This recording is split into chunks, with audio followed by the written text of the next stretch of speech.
Afternoon, hello.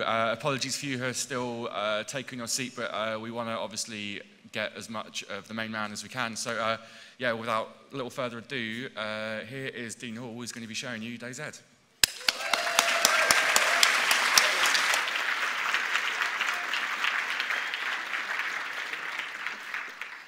So thanks everyone for coming. Always really cool to be at Rest. This is the only video game conference where I actually get to play a lot of video games. So last night we were up landing, so that's pretty awesome. So well, we've come a little bit further than we have from E3. So hopefully today what I'm going to be able to show you is some real progress. So without further ado, I will do some hackery and we will get into our mission. So what I've done is I've taken the build we showed at E3 and I've added in, we've used this is literally the current development build that was finished about an hour ago. So you can see in here at the moment we've got some debug data up in the top right, which is telling you about the hunger and thirst values, which are based on what we've researched for things like how many calories a human would normally use, all that kind of stuff. It's also clued in with sunshine. So if your character's warm and has been in the sun a lot, then you're going to use less calories than if you're in a very cold and you've been walking around and haven't been in the sun, all that kind of stuff. You can see the clothing the character's got on there. So we've started to put a lot of work into all different kinds of clothing that we've got. So if I take his head off there and put on a gas mask, you can see that he now looks like he's been in the zone. Run around a bit. So yeah, there's a lot of stuff that's happening there. Oh, I've lost my Ushanka hat. Where is that? Somewhere back here. There we go. And a lot of people have been asking me whether you can just double click or drag and drop. You can double click as well. So I guess there's a bunch of effort we've put into things like crafting. So you can see here we've got a bag of saline and transfusion assembly. So I can actually drag those onto there and I can create a assembled transfusion kit that can then be used. So I was making some Twitter posts about this as well before. You can find like saline. We're also now creating the ability for you to collect blood from either yourself or from other people, and then if you keep that blood cool and refrigerated, then you'll be able to use it later on. The whole disinfecting thing's quite important as well. So you need to disinfect things, protect yourself from cholera, other pathogens that might not cause you immediate concerns, but if you have a long-term character can cause you real trouble.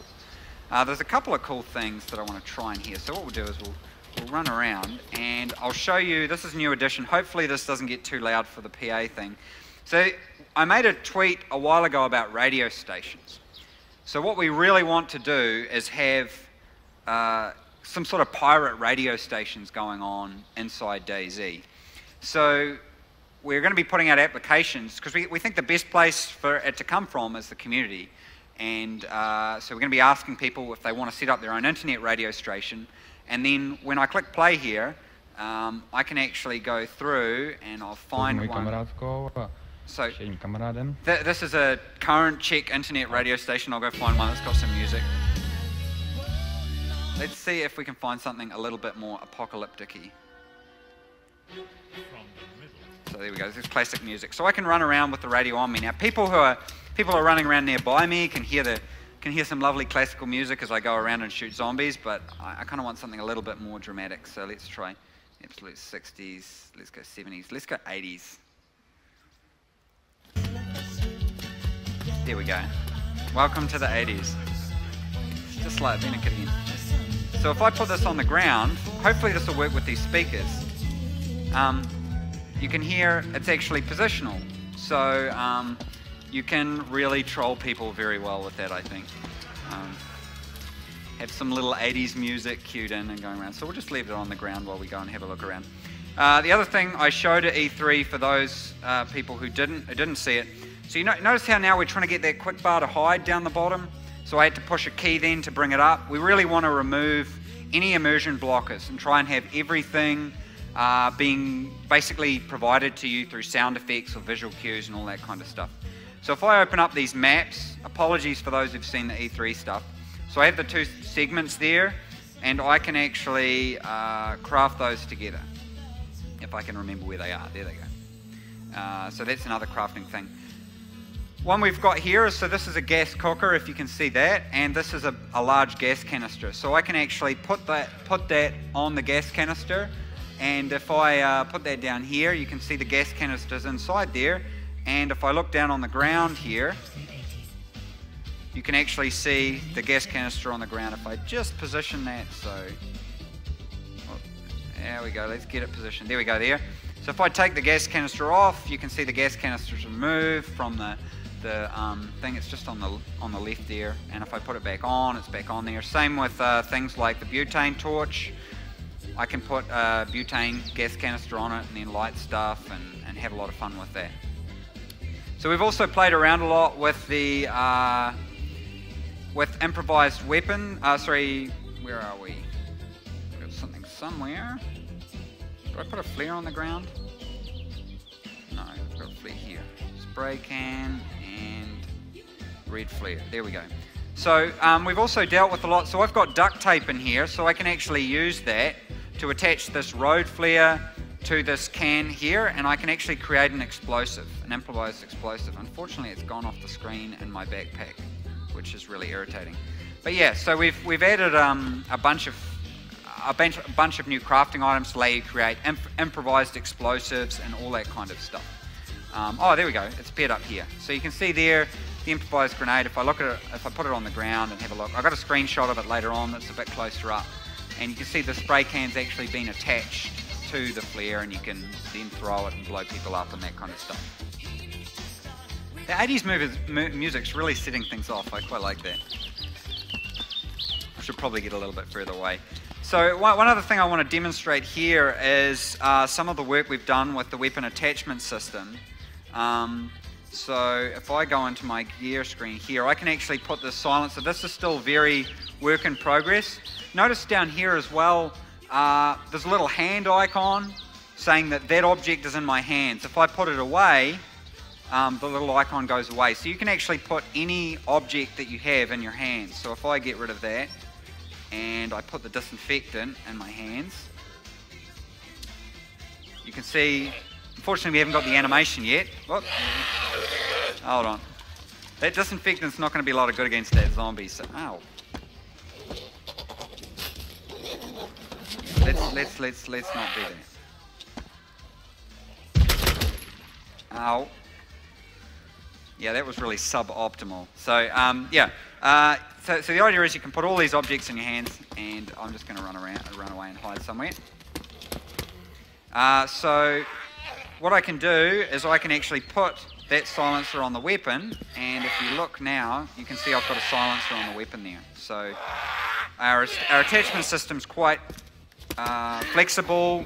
We've got a lot of different attachments planned. All the weapons that we're actually adding to DayZ are new weapons that we're going to be adding in, and we're remaking them all again. You'll probably notice this AK looks quite a bit different, and yeah, we want to make sure.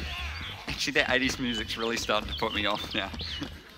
I could definitely see a lot of trolling going on in the game with that.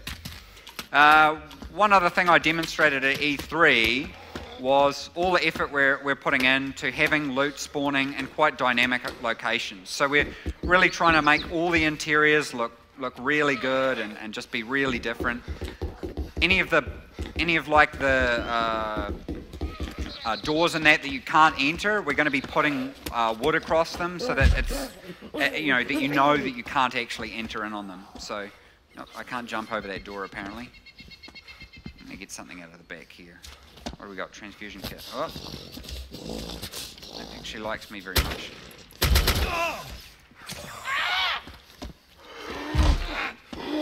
So as usual, we still haven't got the syncing at the moment of the attacks and the animations themselves. I'm going to run out of ammunition here, and it's going to get really embarrassing. At least I've got away from that damn 80s music.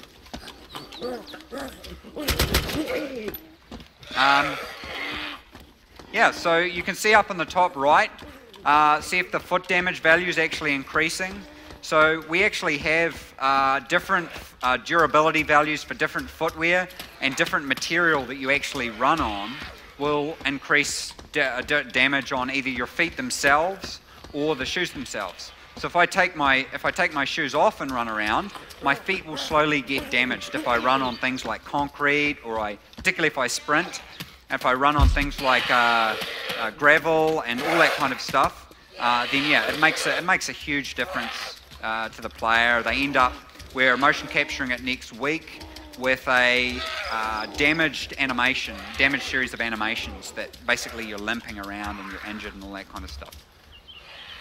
So to give you a nice look, we were doing it before. I'll actually slow down the time so you can see some of the animations, how we've put a lot of work into trying to make them look look better. This is a new player skeleton. There's still some improvements to happen with that because we haven't removed the old configuration that we have. So there's still a few more improvements that we can actually have with that. At least I've got rid of those zombies. What I might do is, how do I do this? There we go. And if I do a little hop there, you can see the hop is. We're pretty pleased with the hop. It feels a lot. The game feels a lot more fluid than it has been previously.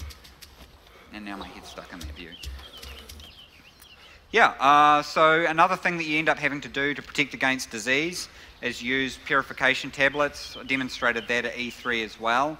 And we've also been implementing, unfortunately I was trying to get it working before but I couldn't, was scavenging. So you're going to be able to go around the trees, go to the tree, select an option to harvest wood from it, pick up grass from the ground.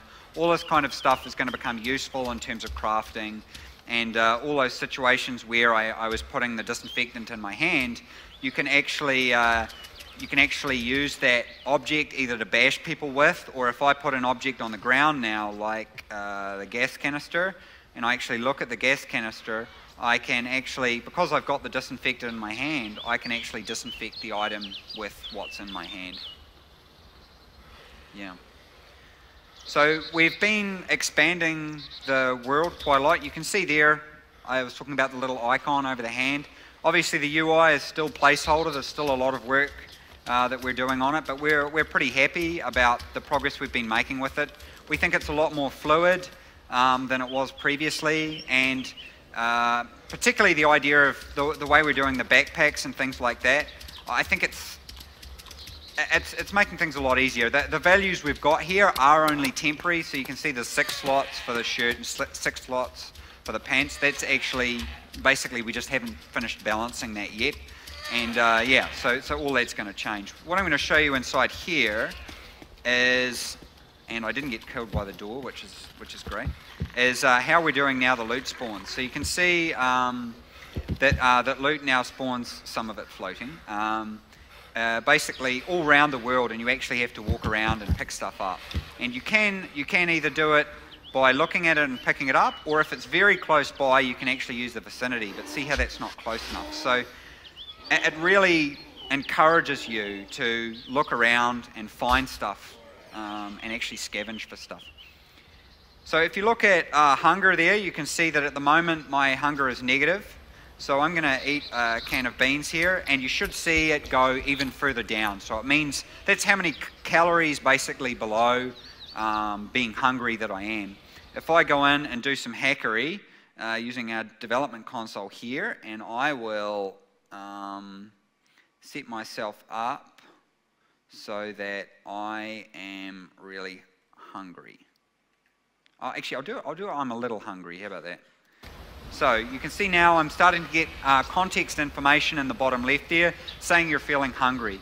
If anyone's used Space Station 13 before or played a game like that, it's a very similar kind of prospect, something like an adventure game where it's telling you what's going on. And I think the procedure that we're going to go with from here is, for the initial alpha, pretty much everything will be provided down there. But as we get the chance to and experiment with it, we'll be replacing it with animations that are placed on your player, we'll be replacing it with sound effects and all those kinds of things. A lot of people have been complaining that the sounds are the same from Arma 2. They are. But sounds are something we want to replace once we've nailed the gameplay down. So we've just bought the guys who did the zombie sounds on the mod. They've got their own little sound studio, so we're bringing them back on board to redo, along with some other people, all the sounds in game. Everything from eating to drinking, all the different weapons. Everything does get redone, but it's something we have to leave until later on. And water is the same kind of thing as well. Drinking and all that kind of stuff. Oh yeah, we've actually got the sound effect in there, so you can see his thirst goes down there. So I'm gonna make him a little bit more hungry. Let's make him really hungry. So eventually, every now and then, you'll see context stuff starts to pop up, and I guess it's important to note. And because I'm trying not to say those 4 things Reddit say that I say too much, and they've got a drinking game about. Because of the approach that we've taken with the way the server is set up, all the status messages are generated on the server. So that makes a really big impact on hacking. It means that you can't create items on your character can't set its own variables and values. Any of those things basically can't happen. These variables you see in the top right, they don't even exist on your client. The server controls your client completely. If you disconnect from the server, it means that your character is still there for a period of time, which we're hoping will help us with oh, look at that, nice little error popped up. Little zombie couldn't find me. Yeah, so it basically means that we can start dealing with issues like the combat logging and things like that we know were big issues for people from the mod itself. Yeah, so I guess the big question that a lot of people have is when we're actually going to get this out. And the period that we've set a date now, like a window of about a week, and we're not going to say that when that is, because we originally were going to release them in 50,000 key increments, but we've decided to do kind of everything all together. And so we really want to focus on making sure the architecture is good, so that we can get things back. Thought it'd be nice if we finished off with some more 80s music. I better not start dancing, otherwise I'll end up as a kid. So I brought some little zombies for a dance party. So another thing I wanted to show is some. These are screenshots because we haven't changed the way map mapping works in the inventory screen. I wanted to show some captures. These are from our model viewer, so they don't even include normal map or specular. But of some of the new stuff that we're putting in, we're going for very low poly but very high detail. A lot of work put in them to try and make them look realistic and as good as possible, and low poly so that we get much better performance. And one thing that we have got from a lot of feedback from people is, why doesn't DayZ look like Arma 3? A tremendous amount of effort went into Arma 3, many years worth of work. We didn't want to delay DayZ for that period of time. Arma 3 runs on DirectX 11. We felt it's very important that DayZ has good performance on lower-end PCs as well as high-end PCs, because if it has great frame rate, 60 FPS on higher-end PCs, it means it can then run and support things like Oculus Rift and all those sort of awesome things as well. So we really want to support that. So every item that we've got in game that was in Arma 2 is being redone. We've got a really talented bunch of artists doing things. There's a whole bunch of different ways that you're going to be able to combine them together. So this is an example there of a timed improvised explosive with a road flare, can of spray paint and a kitchen timer, some wires. You see the batteries there that you have to put on your walkie-talkie. Something I couldn't demo here is you can use those little walkie-talkies within a range of, we've got them set at the moment, 1 kilometre to talk to each other. Anywhere from 0 to 1 kilometre, it slowly starts fading out and gets less and less useful. We know people use things like TeamSpeak and that, but it can be really useful for like monitoring people and stuff like that. And this is, some of the examples of the IV starter kit and stuff like that. So what we're actually working on at the moment, this is saline here that you can use to increase someone's blood pressure if they've lost a lot of blood, but we're also doing the same thing with having a kit that you can actually collect blood from yourself, collect blood from other people, and we're experimenting with the idea of having a blood tests to see, you can get this little cards in real life that you can find out what blood type you are. But a lot of this stuff is still, I guess, experimental. We really feel like we have to get the alpha out and start getting player feedback on where we're at here. Yeah, and there's a whole bunch of tools that you can interact with the world. You can go up to vehicles, remove car battery from the vehicles, that kind of stuff. And that's an example. So a few people probably have this actual map at home. So when you find a map, we want it to make sure, yeah, try and immersion, make sure everything kind of fits together. And that's an example there of the camping stove.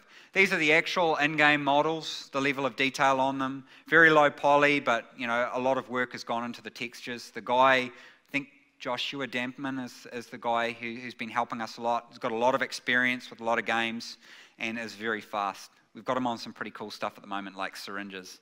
You know, hands up those who play that space game that occurs on a large vessel in space, and it's got a number 13 in it. I hope that still counts. There's one person there, they figured it out. So anyone there will remember you can do really cool things with syringes. So we've got syringes coming up, yeah. Any more of these? Yeah, duct tape. Duct tape's going to be really useful. So that's it there. So I thought now, I don't know how much time we've used up, if we could move into the QA. We probably don't have to look at the duct tape. Let's look at it. Yeah, that's a lovely image to have in the background. We've got about 10, 15 minutes for questions. So if anyone has any questions, please raise your hands. I think we've got the quickest on the drawers down here. If you just hold on a second, we'll get a microphone to you. And if you could stand up when you're asking a question, that'd be amazing. Thanks. Microphone guy's going to get a lot of exercise. Well, yeah, I bought the Arma 3 Alpha, and the best feature in it, I thought, was, you know, the stance system. Yep. Like, is that going to be in DayZ, or are you going to leave it out, considering it's going to be like more civilians going about instead of like trained military people? Because I really like, you know, the stance just above prone. Like, we nicknamed it butt stance. And we, you know, that's like our favourite stance in the game because it's like so low profile. I just wondered if it be in DayZ or not. Yeah, so I demonstrated at E3. I guess I tried not to demonstrate too much stuff again in case people had seen it. Some of the stance changes at E3. So there's a guy, a really talented guy called Vesper, and he's one of the guys along with a bunch of programmers on the Arma 3 team who's responsible for the stance stuff. Before stances were implemented on Arma 3, he was quite vocal about them and really wanted to see them changed, as well as Pavel, who people will know from the community in Bohemia and Arma. And he did a lot of work on an animation mod and stuff like that. So those guys were really instrumental in the Arma 3 thing. We actually brought Vesper onto the project for a couple of weeks and got him to come up with a stance system that he felt fitted in with DayZ. So I didn't really show it there, but yeah, there is definitely, you can actually, while you're running along, change the way you move. We don't want it to feel as military though. We want it to feel like you're a dude running around, you know, with a nice Russian hat on. No butt stance then? Say again? No butt stance? No, not really. You'll notice if I did it, you can push T and you change your stance a little bit. But yeah, not quite like the Arma 3 one, but the same vein. We've still got a way to go with that before we really achieve what we wanted with it. All right, nice one. Cool. Any more questions around this? One at the back just there. Just wait to get the microphone to you.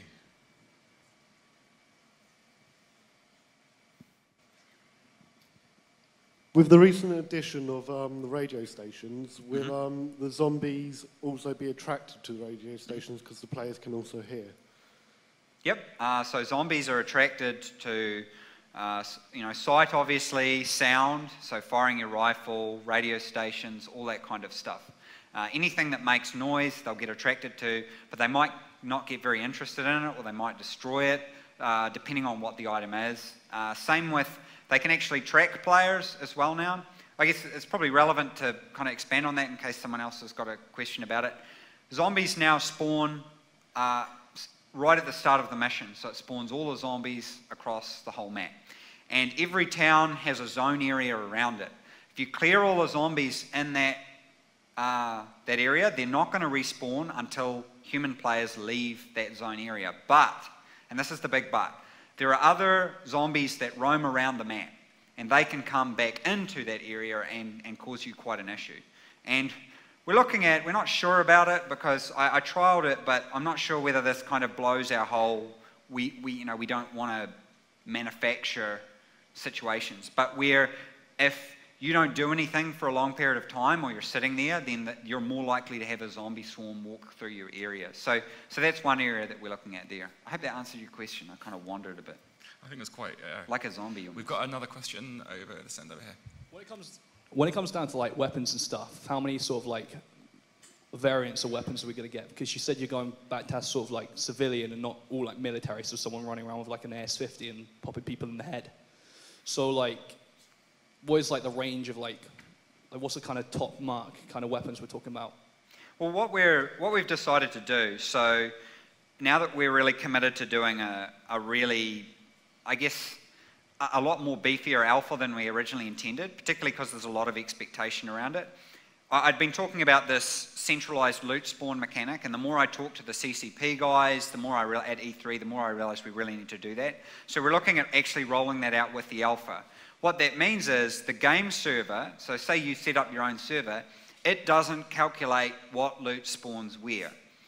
So that means that game server doesn't have access to the spawn values. So that means loot maps can't be made, which we felt helped a great deal for immersion. In addition to that, there are certain items that are controlled centrally by a server economy. So all the game servers across all the world, there can only be X number of this. An example being thermal weapons. We could set it so that there is only one thermal weapon for everyone in the entire Earth. And we want to do that. We want to have super rare items that can only be one of at any one time. If it gets lost or it gets destroyed, then then another one's available to spawn in. And that's how we want to deal with the high-end stuff. We're also, like I said, we're redoing all the weapons, so we're not porting any of the weapons directly across from Arma 3. We're also, at the moment, focusing on weapons that allow some degree of customization. Yeah. Does that answer your question? Yeah, it does, man. Thanks. Sweet. Awesome. We've got one more. We've got a question over here, and then we'll get back to you guys in a second. Hi. At the moment, in the Arma 2 engine, a player has quite a massive advantage if they turn down all the graphical settings, like even to the point of disabling certain trees and rocks and things. I personally think the game is better when it looks prettier and it's harder to spot people, but if you play like that, you're at a massive disadvantage. So will that be all the same for everybody? Is that hard-coded? Is that set? At the moment, we're kind of taking a mixed stance to it. So there's been a number of changes made. One of them is, actually, it comes from Take On Helicopters. So what we did is we took the Take On Helicopters engine, and last year we were originally just going to basically tidy that up, plop DayZ into it, and release it. We decided that wasn't worthwhile. So we ended up gutting the Take On Helicopters engine and building up from there. The Take On Helicopters engine was designed for helicopters, not surprisingly, and they played with the way view distance and object distance and grass distance was handled a great deal with that. So we get the benefits from that. We've also been looking at forcing a lot of settings server-side, and that's how object distance and view distance is now forced server-side. There's no way for your client to change that. And there's a bunch of other graphic settings that we can do that with as well. But I think we need to allow a little bit of flexibility for that, because there may be some game communities that want to run servers that are, say, for people with lower performance and things like that. So we want to allow some flexibility to server hosters so they can turn different stuff on and off. And I think that controlling it at that game level, the game server level, is better than controlling it at the game level and saying everyone has to run it on ultra or everyone has to run it on medium. Okay, does that answer your question? Yeah, thank you very much. Cheers. Thank you very much. We've got a question over here. I wanted regarding, I know you said about you can do base building systems sort of towards the end of like development. How about if you could sort of implement maybe like a key system on certain buildings that were only enterable via like 1 or 2 buildings in the world, maybe it's like 5, 10 keys in the entire server world, where you could only access them buildings if you had a key, like on Text Live, Arma City, sort of City Life and stuff on Arma 2 mods. How that might work, or if it's been thought of also. Yeah, so Jurka, he's a programmer who come up with the inventory system and stuff like that, working with our CEO Marek while I was away. They actually even started looking and talking about lockable containers as well as lockable doors. There are some issues because Arma was never really designed, well, for anything we're doing, but particularly for interior type stuff, so we have to do a lot of work, and you can see this with the zombie AI and all that kind of stuff. There's a lot of work that has to be done to bring it up to speed with what we need it to do.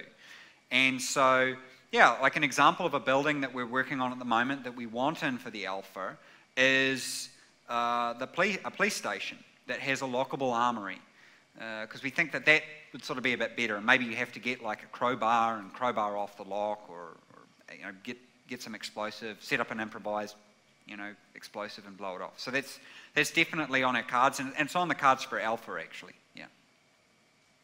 Cool. We've got another question just down there. I got a couple off Reddit that they posted on last night. So firstly, will zombies have clothes that the players can take from them? And if so, will they be like randomly put across so the zombies look different? Yeah, so I guess it comes back to one of the points that I made before, which is performance and security are really the two most important things that we've been focusing on. And we've been sacrificing graphics and other things for those two things. One of the problems with the previous zombies is, and I don't want to get too geeky and technical, but they had many different textures and model parts and materials on them. And that was really bad for graphics performance. Well, not bad, but particularly if you had large numbers of them, it was quite problematic. And it was something that the Arma 3 team did really well. They had to, like, it's incredibly customizable, like AI and stuff that Arma 3 has. So they had to do a lot of performance optimizations to get that working. With DayZ, we're kind of lucky because we sort of have this one very simple type of antagonist that we can replicate many times. So we've actually made them one texture, one model, one object, which gives us a significant performance increase and allows us to have more zombies. Unfortunately, that means that we can't have it so that you can take something off it because it's all one model. And I think we're going to stick with that just because of the performance that we have. Next one was, will wounds be visible on the player model? So say like you break your leg, will you physically see that, and also will it show in the gear menu?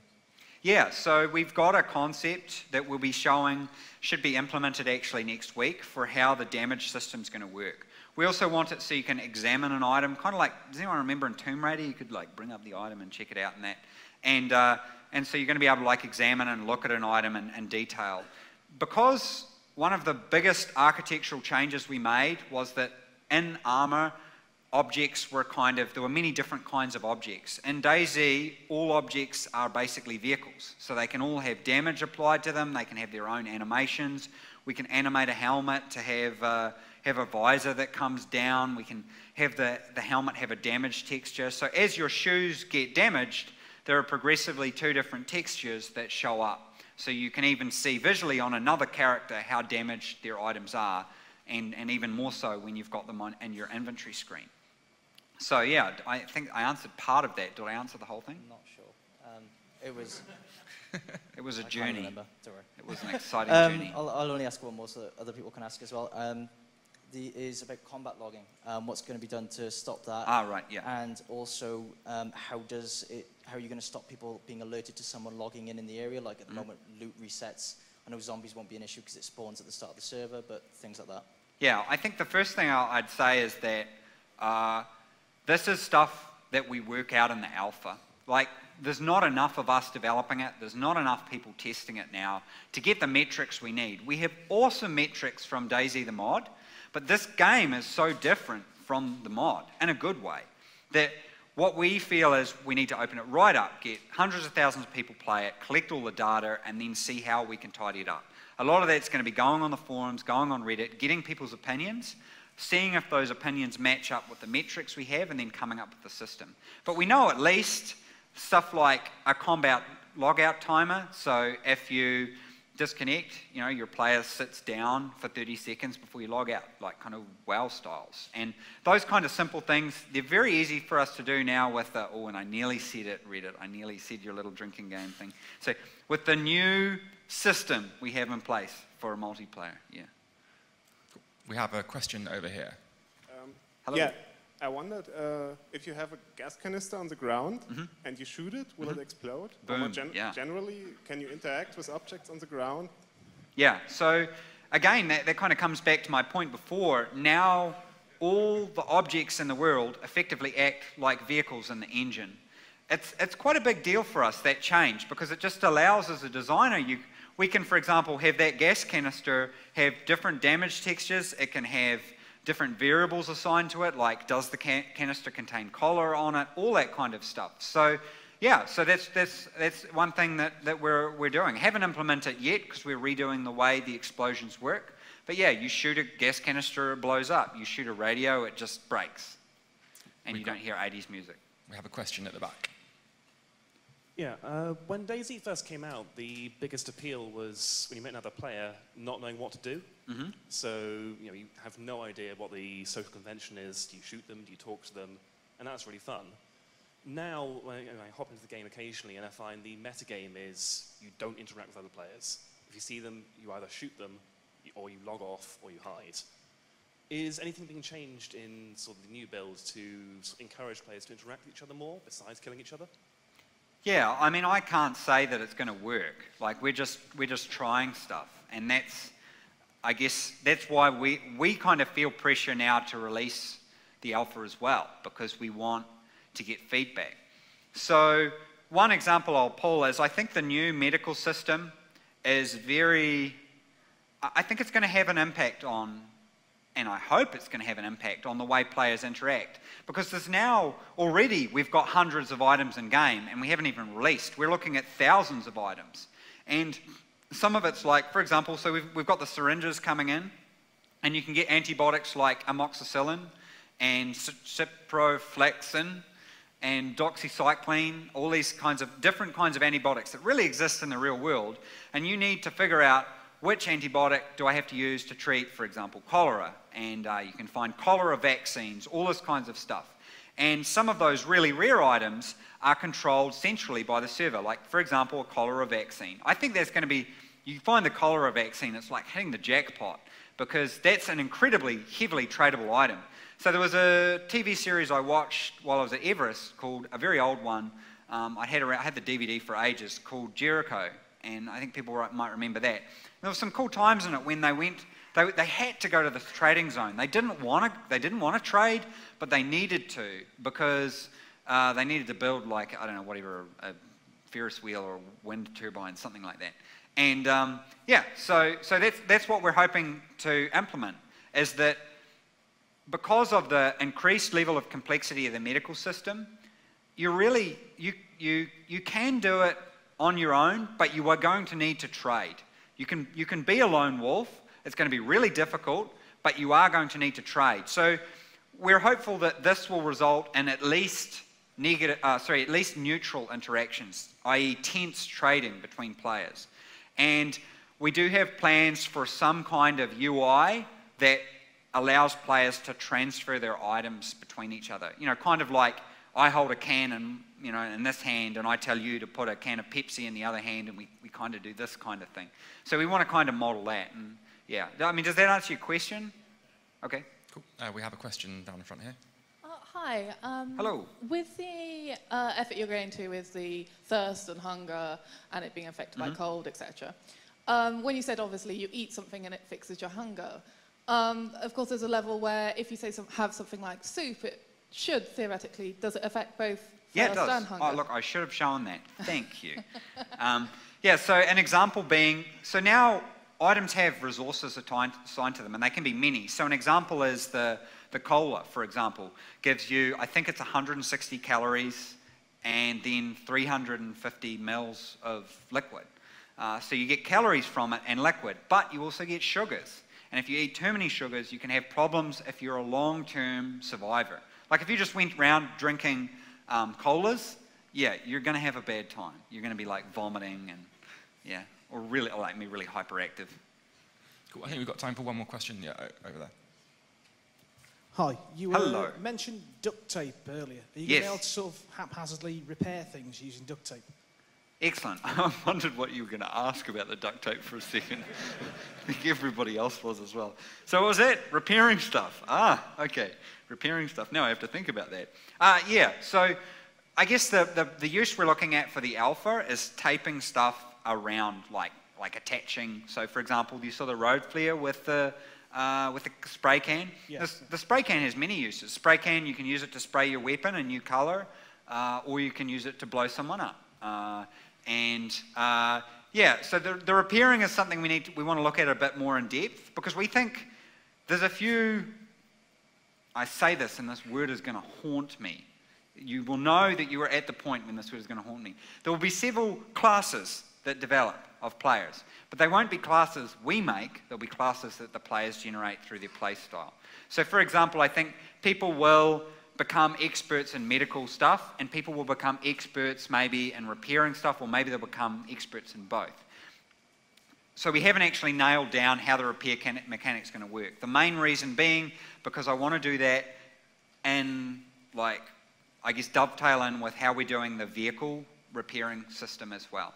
And I think duct tape is going to be a big part of that. For the alpha, we're only really looking at weapon maintenance. So you'll have a weapon cleaning kit, and you'll clean your weapon, and your weapon, yeah, gets clean. So it kind of answers your question, and kind of just like avoids it. Thanks very much. I'm afraid that's all we've got time for, but I'd just like to say thanks, obviously, to Dean, thanks to everybody who's spoken at Resd, and thank you to you all for coming here. You've had a really good show. Hopefully we'll see you all at the Expo at the end of September, but for now, yeah, thank you very much. Thanks, everyone. Thank you. That's awesome. Brilliant. Cheers.